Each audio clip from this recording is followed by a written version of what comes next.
आप कहां बैठ रहे, बहुत सावधान रहिए। किसके साथ बैठ रहे, बहुत सावधान रहिए। किसकी संगति कर रहे, बहुत सावधान रहिए। क्यों? तुम्हारी संगत ही तुम्हारी रंगत बताई। तुम 4-5 दिन बीड़ी पीने वालों के साथ रह लो, 4-5 दिन में तुम्हें धुआं का आनंद आने लगेगा। पहले तुम धुआं पियोगे, सूंघोगे, पियोगे नहीं। आहा, 1-2 दिन तो बुरा लगेगा, तीसरे चौथे दिन आनंद आएगा। फिर वो तुमसे मित्र कहेगा जरा एक बार ले लो, और तुम भी अरे भैया बहुत गर्म है, गड़बड़ है। लेकिन 2-4 बार बाद में ओहो खूब सूटा लगाओगे, फिर तो तुम ही जेब में डाल कर आने लगोगे। ये संगत का असर होगा। लेकिन जिस दिन तुम साधु की संगत करने लगोगे, भगवत भक्त की संगत करने लगोगे, वो भैया तुमको कुछ सिखाए या ना सिखाए, वो साधु तुमको माला लेना सिखा देगा, वो मंदिर जाना तुमको सिखा देगा, वो कथा में तुमको धकेल कर लाना सिखा देगा। और हनुमान जी की शरण अगर करोगे, संगति करोगे, हनुमान जी की संगति करोगे, तो हनुमान जी करेंगे क्या? हनुमान जी का एक ही काम, राम काज कीन्हे बिनु मोहि कहाँ बिसरा। हनुमान जी का काम राम काज है, हम लोग भी राम काज करने लगे। अच्छा, राम काज क्या है? राम काज जिससे राम नाम की उन्नति हो, जिससे सनातन की उन्नति हो, जिससे विश्व में शांति हो, जिससे दूसरों को प्रसन्नता मिले, जिससे दूसरों की मदद हो, यही राम काज है। बोलो सीताराम। इसलिए हनुमान जी की शरण को पकड़ना है। हनुमान जी की शरण को पकड़ने के बाद आपके जीवन में राम काज आ जाएगा, और आपका काम काज ही राम काज बन जाएगा। बोलो सीताराम। जोर से बोलो, और जोर से बोलो, और जोर से कहो। इसलिए आज प्रथम दिवस की कथा थी। हम भी बड़े श्रमित होकर के आए थे, यज्ञ की थकावट थी। कल फिर पूरी रात हम व्यस्त रहे दिल्ली में, लेकिन आज हनुमान जी ने कृपा कर दी और समय पर पहुंच गए। हमारे लिए तो यही सौभाग्य है। तो आज पहला दिन है, कल जो है 11 बजे दिव्य दरबार लगाया जाएगा।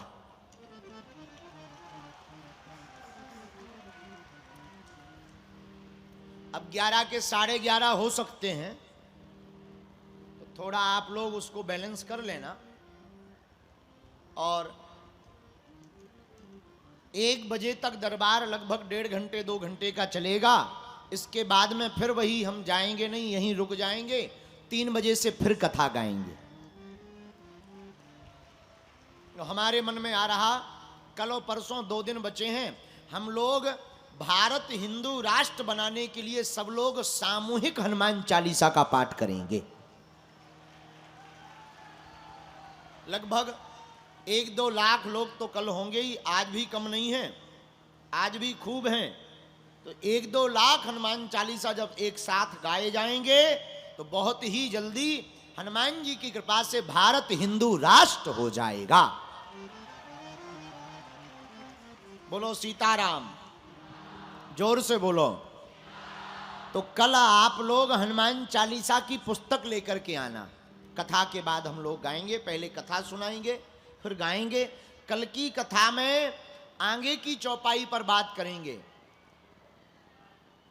तुम रक्षक काहू को डरना। आज बात की सब सुख लहें तुम्हारी शरणा। सब सुख पर चर्चा की, शरण पर चर्चा की।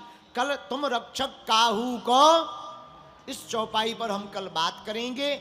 और आज की कथा को, प्रथम दिवस की कथा को एक बार इस श्री राम बालाजी धाम नीम करौली वाले बाबा की समिति को ताली बजाकर आपको धन्यवाद देना चाहिए,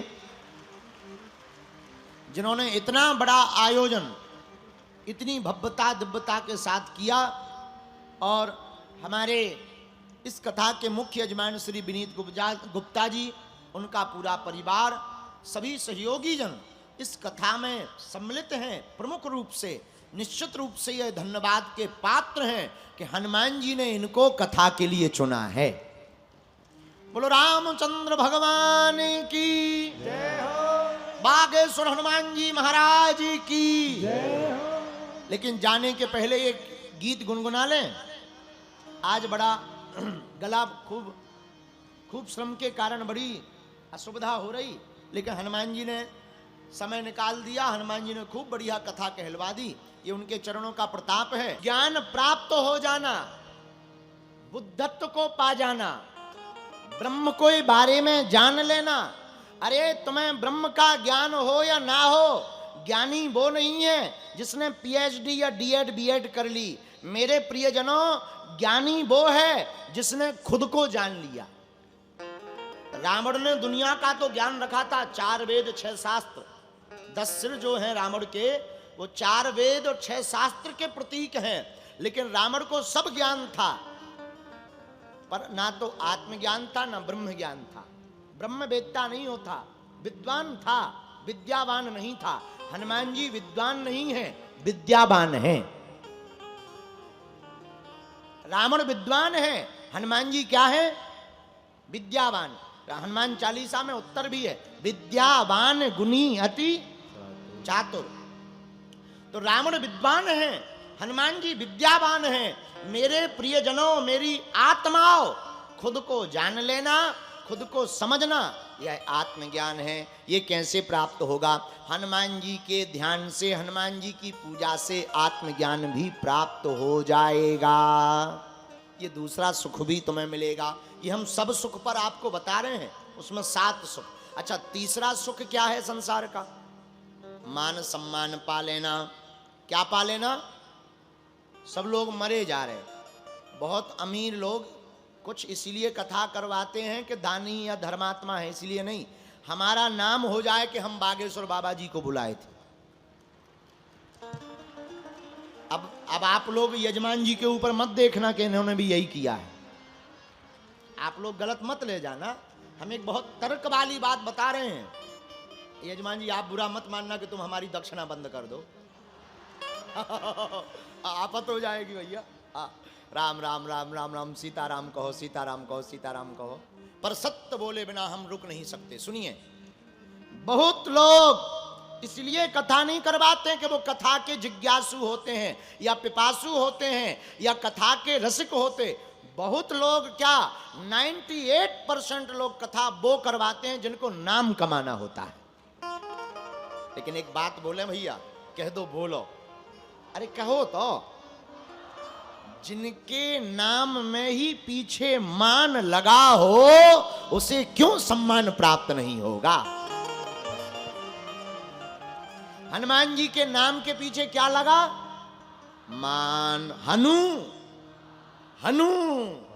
जिनके नाम के पीछे लगा मान, इनकी जो पूजा करेगा वो पा जाएगा सम्मान। तो यह तीसरा सुख भी, अब यजमान जी को सम्मान मिल जाए तो इसमें इनकी कोई महिमा नहीं है, हनुमान जी के नाम की महिमा है। और मिलना भी चाहिए। कोई ऐसा दिलेर हो तो जिसने नीम करोली वाले बाबा को भी मुरादाबाद में विराजमान करवा दिया हो।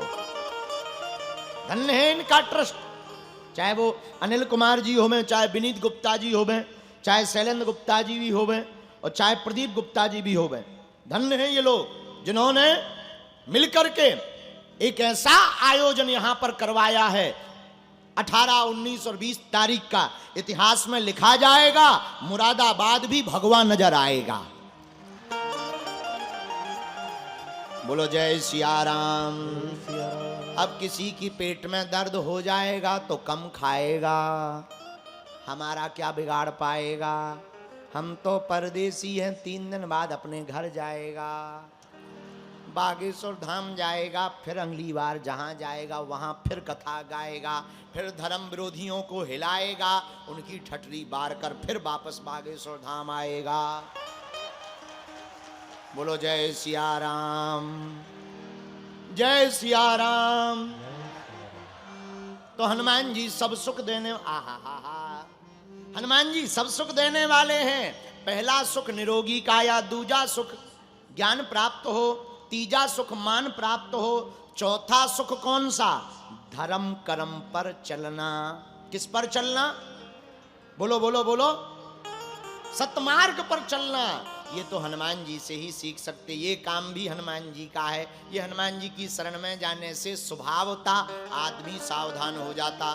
दुनिया में और किसी देवता को लोग डरे या ना डरे, पर हनुमान जी को जरूर डरते हैं। भैया बजरंग बड़ी बड़े खतरनाक हैं। क्यों? क्योंकि इनकी मुक्का, इनकी पूंछ की कथा सबने सुन रखी है कि लंका में क्या पूंछ का चमत्कार दिखलाया, रावण का भी दिमाग हिलकर बाहर आ गया था।